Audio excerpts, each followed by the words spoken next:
नमस्कार दोस्तों, स्वागत है आपका आपके अपने YouTube चैनल हिंदी श्री पे। हम सभी सरस्वती पांडे और गोविंद पांडे का जो वस्तुनिष्ठ इतिहास है उसका वाचन कर रहे हैं। भाषा वाला टॉपिक का वाचन पूरा हो चुका है, प्लेलिस्ट पर जाकर देख सकते हैं। आज से हम हिंदी साहित्य के इतिहास की ओर अग्रसर होंगे, तो उसका वाचन कुछ इस प्रकार है। हिंदी साहित्य के इतिहास लेखन का सबसे पहला प्रयास फ्रेंच विद्वान गारसा दतासी ने किया था। तो याद रखिएगा कि गारसा दतासी कौन से विद्वान थे, तो वो फ्रेंच विद्वान थे।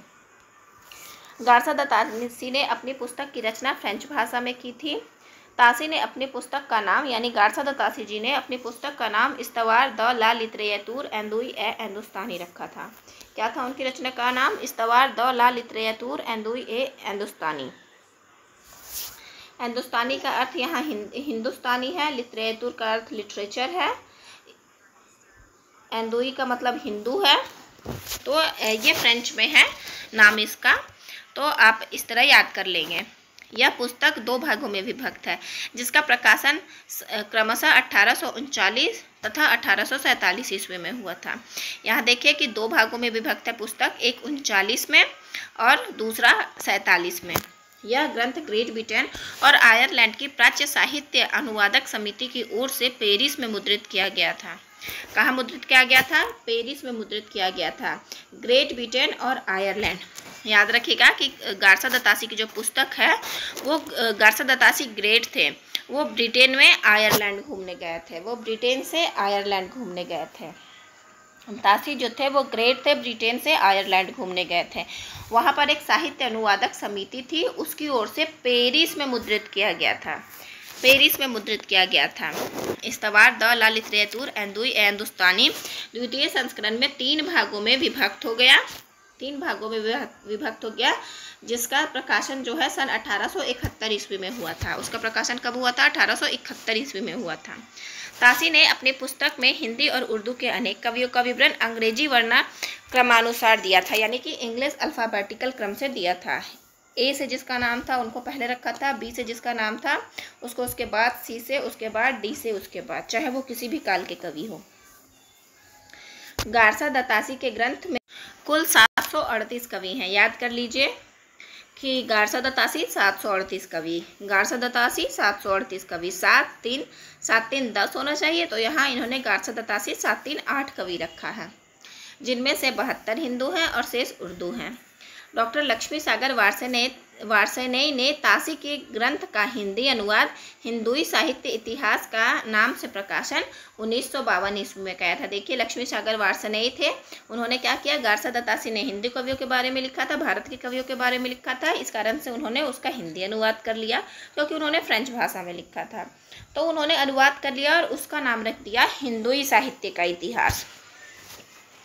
और उसका प्रकाशन कब करवाया? 1952 में करवाया।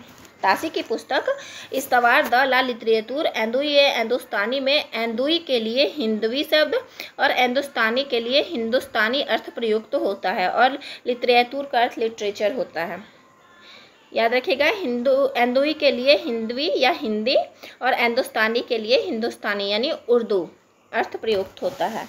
हिंदी साहित्य इतिहास लेखन की परंपरा में हिंदी भाषा में लिखा प्रथम ग्रंथ, देखिए हिंदी भाषा में, क्योंकि गारसा दतासी ने पहला लिखा था हिंदी साहित्य के लिए, लेकिन उन्होंने फ्रेंच में लिखा था। तो यहाँ आपको ध्यान रखना है कि हिंदी साहित्य इतिहास लेखन की परंपरा में हिंदी भाषा में लिखा प्रथम ग्रंथ महेश दत्त शुक्ल द्वारा भाषा काव्य संग्रह है।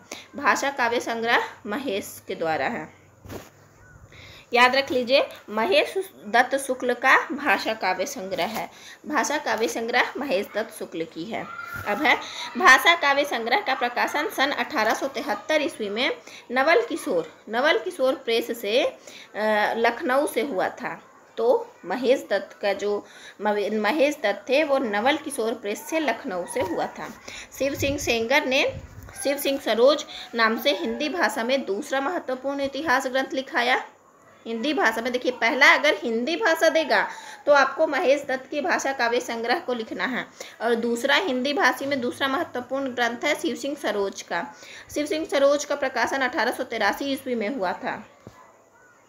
शिव सिंह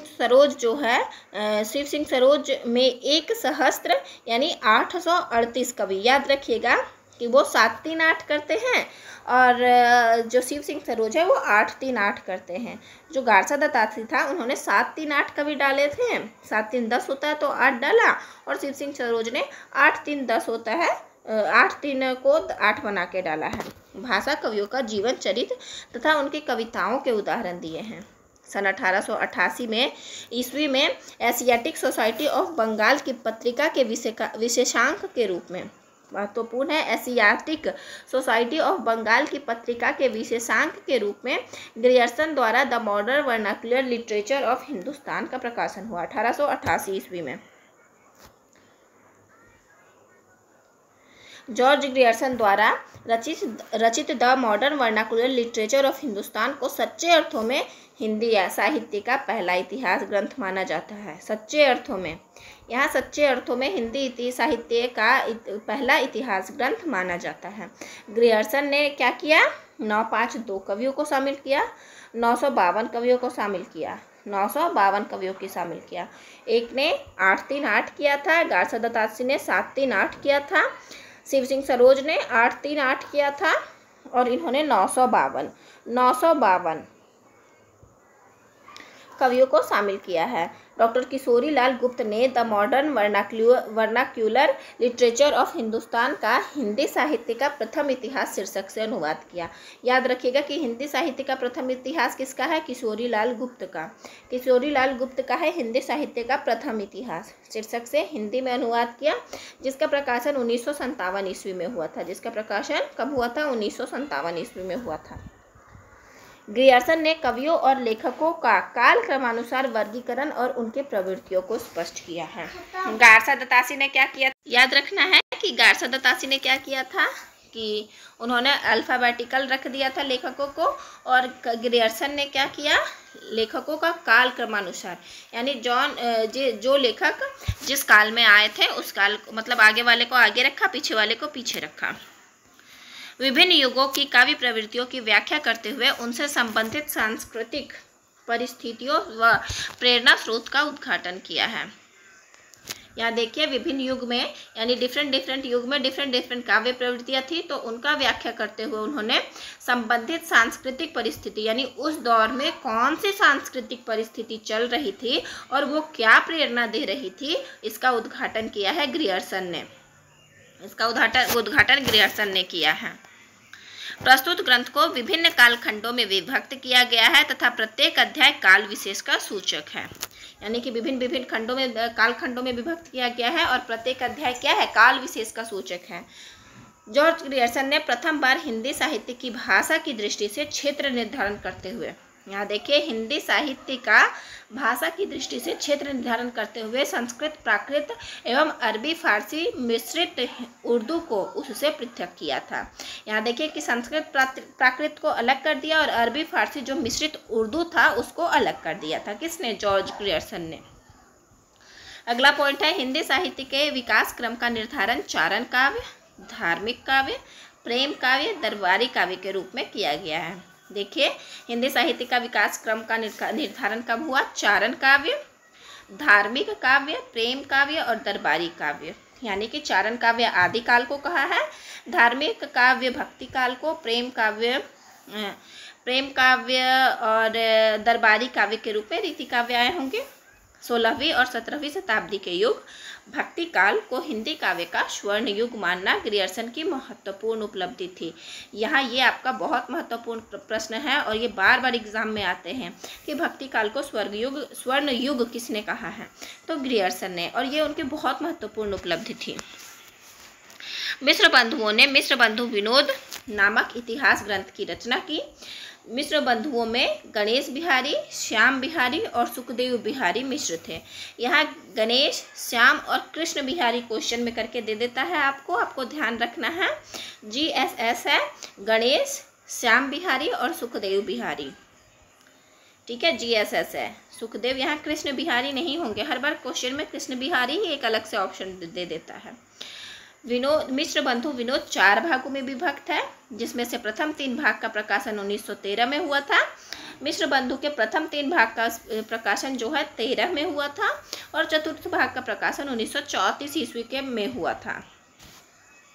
मिस्र बंधुओं ने 4,591 कवियों का जीवन वृत्त वर्णित किया है। कितने? 4,591।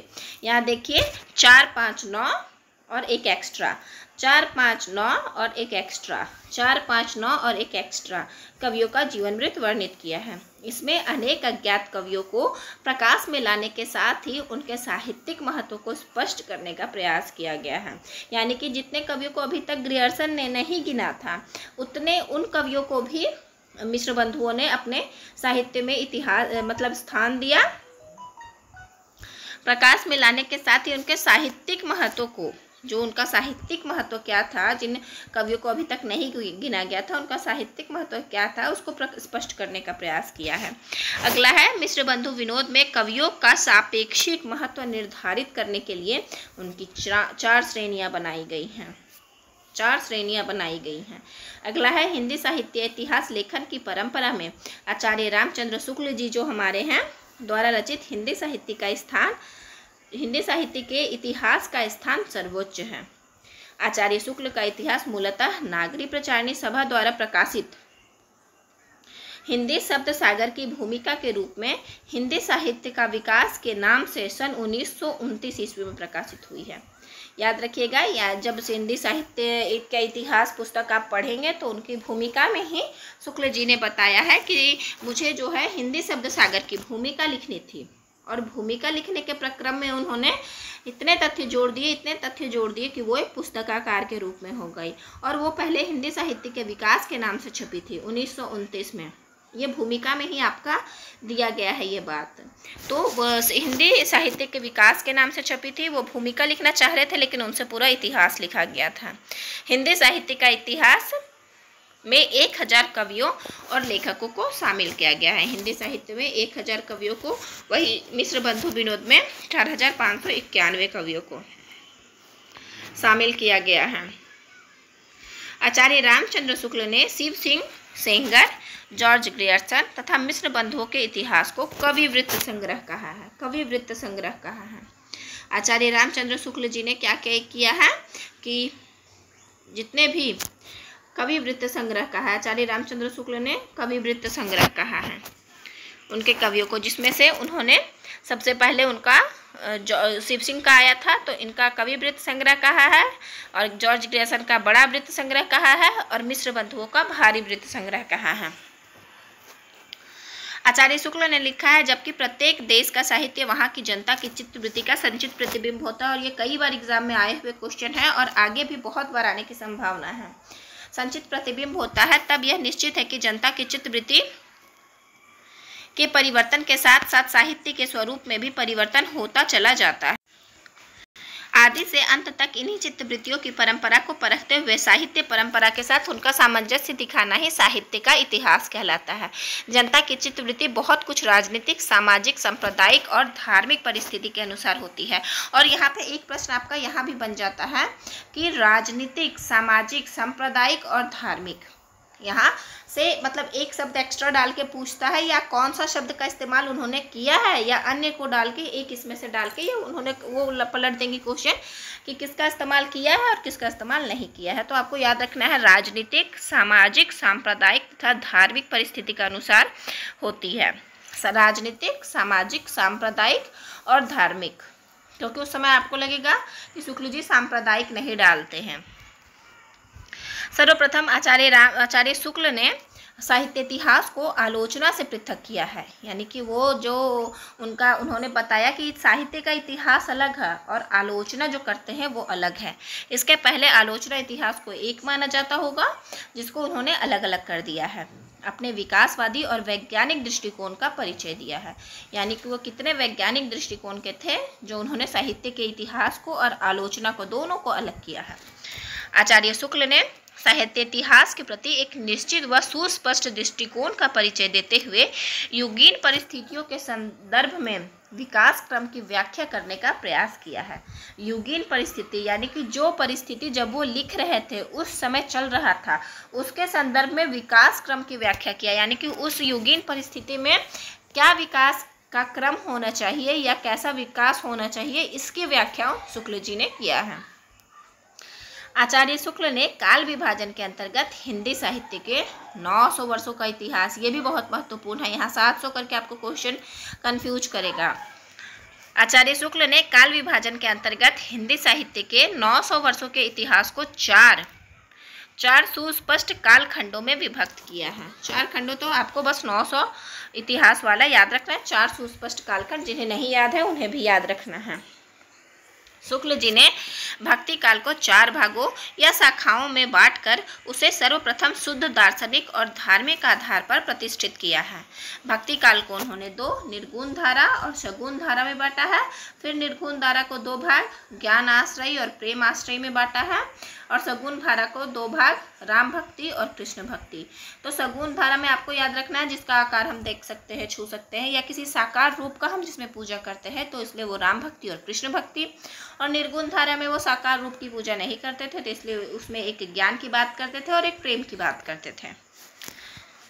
अगला है, रामचंद्र शुक्ल ने अपने इतिहास में पहली बार कवियों और साहित्यकारों के जीवन चरित्र संबंधी इतिवृत्त के स्थान पर रचनाओं के साहित्यिक मूल्यांकन को प्रमुखता दी है। यानी कि इसके पहले जितने लोगों ने, ग्रियर्सन हुए, शिव सिंह हुए, उन लोगों ने क्या किया, साहित्यकारों के ही और कवियों, जो मतलब जो भी आप कह लीजिए कवि या साहित्यकार, उनके जीवन चरित्र से संबंधित इतिवृत्तात्मक, यानी उनके जीवन, वो अगर किसी कवि को उठाते थे तो उनके ही बारे में, उनके जीवन के बारे में वो बातें करते थे।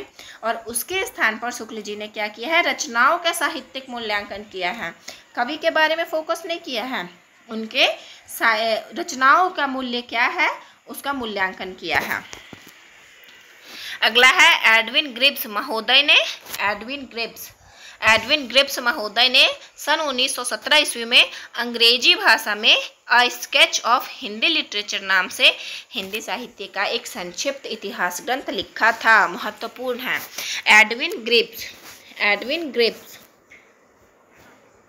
उन्होंने 1917 ईस्वी में अंग्रेजी भाषा में स्केच ऑफ हिंदी लिटरेचर के नाम से हिंदी साहित्य का संक्षिप्त इतिहास लिखा था। इन्होंने हिंदी साहित्य के इतिहास के 5 विभाग किए थे। जो ग्रिब्स थे, एडविन ग्रिब्स थे, उन्होंने 5 विभाग किए थे। अगला है, सन 1920 ईस्वी में FEK ने अंग्रेजी भाषा के a history of Hindi literature नाम से एक इतिहास ग्रंथ लिखा था। ये FEK का पूरा फुल फॉर्म नहीं दिया हुआ है, शॉर्टकट दिया हुआ है। उन्होंने a history of Hindi literature नाम से इतिहास ग्रंथ लिखा था। तज़किरा-ए-शुअराई हिंदी, जो 1848 ईस्वी में आई थी, नामक इतिहास ग्रंथ मौलवी करीमुद्दीन द्वारा लिखा गया था। तज़किरा-ए-शुअराई नाम में आप लोगों को दिक्कत नहीं होगा, सिर्फ आपको याद रखना है कि तज़किरा-ए-शुअराई हिंदी जो मौलवी करीमुद्दीन नाम द्वारा लिखा गया था। इस पे कुल कवियों की संख्या 1004 थी, जिसमें से 62 कवि ही हिंदी के थे। सबसे कम कवि, हिंदी कवि उन्होंने ही लिया है, 62 कवि। आचार्य हजारी प्रसाद द्विवेदी ने 3 इतिहास ग्रंथों की रचना की। क्रमशः हजारी प्रसाद जी जो है, क्रमशः हिंदी साहित्य की भूमिका 1940 में, हिंदी साहित्य का उद्भव और विकास 52 में, और हिंदी साहित्य का आदिकाल, ये भी 52 में। तो हम याद कर लेंगे, 1000 बार साहित्य की भूमिका पढ़ के हम हिंदी साहित्य का उद्भव और विकास करते हैं, तब जाके हम अंततोगत्वा आदिकाल पर पहुंचते हैं। फिर से देख लीजिए, 1000 बार हिंदी साहित्य की भूमिका पढ़ के हम हिंदी साहित्य का उद्भव और विकास करते हैं, और अंततोगत्वा हम आदिकाल पर पहुंच जाते हैं। अगला है, आचार्य द्विवेदी ने अपने इतिहास में परंपरा की निरंतरता का अनुशीलन करते हुए एक व्यापक इतिहास दर्शन की भूमिका तैयार की थी। एक व्यापक इतिहास दर्शन, उसकी जो है वो भूमिका तैयार कर दी थी द्विवेदी जी ने। राम कुमार वर्मा ने हिंदी साहित्य का आलोचनात्मक इतिहास, याद रखिएगा, राम कुमार वर्मा जो है वो आलोचनात्मक इतिहास नामक पुस्तक लिखते हैं। यहाँ डेट नहीं दिया हुआ है। हिंदी साहित्य का आलोचनात्मक इतिहास का प्रकाशन यहाँ देखिए 1938 में हुआ है। 1938 में हुआ है, यानी कि हजारी जी ने जब भूमिका लिखा उसके 2 साल पहले ही राम कुमार वर्मा जी ने आलोचना कर दिया था। डॉक्टर वर्मा ने अपने इतिहास ग्रंथ में 693 ईस्वी से लेकर के 1693 ईस्वी तक की कालावधि अर्थात संधि काल से लेकर के भक्ति काल तक की अवधि को ही लिया है। यहाँ देखिए, संधि काल से लेकर के भक्ति काल तक की ही अवधि को उन्होंने लिया है, आधुनिक काल और रीति काल उन्होंने नहीं लिया। डॉक्टर वर्मा ने संपूर्ण ग्रंथ को 7 प्रकरण में विभक्त किया है।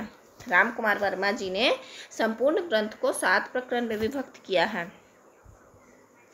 अब है डॉक्टर वर्मा ने स्वयंभू को राम जी जो हैं वो स्वयंभू को, जो कि अपभ्रंश का सबसे पहले कवि है, हिंदी का पहला कवि मानते हुए हिंदी साहित्य का आरंभ 693 ईस्वी में स्वीकार किया है। रिकॉर्डिंग कर लीजिए। राम जी जो है वो स्वयं भूमि से प्रेम करते थे। राम कुमार वर्मा जी जो हैं वो स्वयं भूमि से प्रेम करते थे, यानी स्वयंभू को उन्होंने हिंदी का पहला कवि माना है और हिंदी साहित्य का आरंभ उन्होंने 693 ईस्वी से किया है। अब है नागरी प्रचारणी सभा से हिंदी साहित्य का वृहद इतिहास।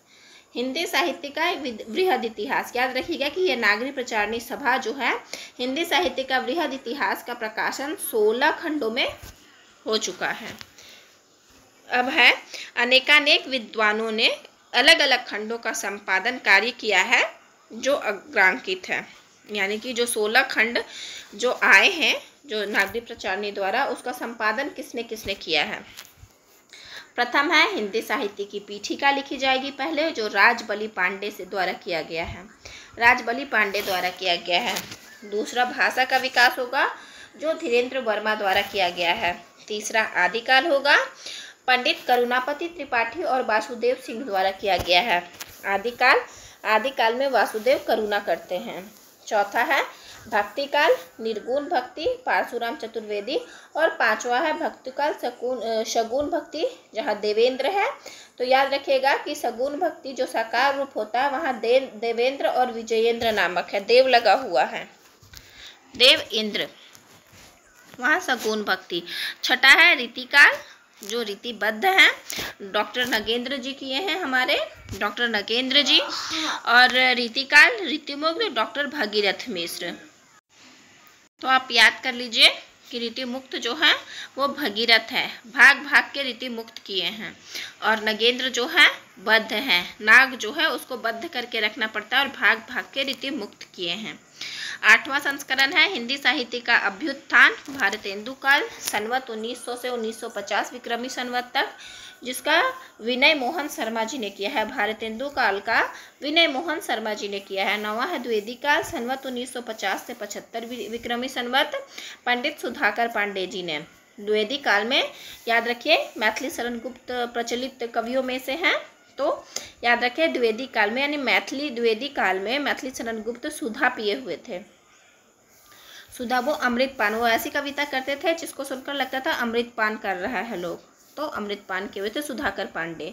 10वां है उत्कर्ष काल, काव्य डॉक्टर नगेंद्र 2 हो गए। एक वो नागों को बद्ध करके रखना चाहिए, और जब नागों को बद्ध करेंगे तो उत्कर्ष होगा, तभी खुशहाली होगी। उत्कर्ष काल होगा काव्य का, संवत 1975 से 95 विक्रमी संवत। 11वां है उत्कर्ष काल, जो नाटक का है, नाटक सावित्री और दशरथ ओझा था। यानी याद रखिएगा कि रामायण में जो दशरथ जी थे वो सावित्री के साथ मिलकर नाटक का संपादन किए थे, ऐसा याद रखने के लिए सिर्फ मैं कह रही हूँ। संवत 1975 से 95 विक्रमी संवत। 12वां है कथा साहित्य, निर्मला जैन। निर्मल है कथा साहित्य, बहुत निर्मल तरीके से जैन लोग करते हैं। कथा साहित्य बड़े निर्मल तरीके से जैन लोग करते हैं। संवत 1975 से 95 विक्रमी संवत है। अब है 13वां समालोचना निबंध और पत्रकारिता, उसका लक्ष्मी नारायण सुधांशु।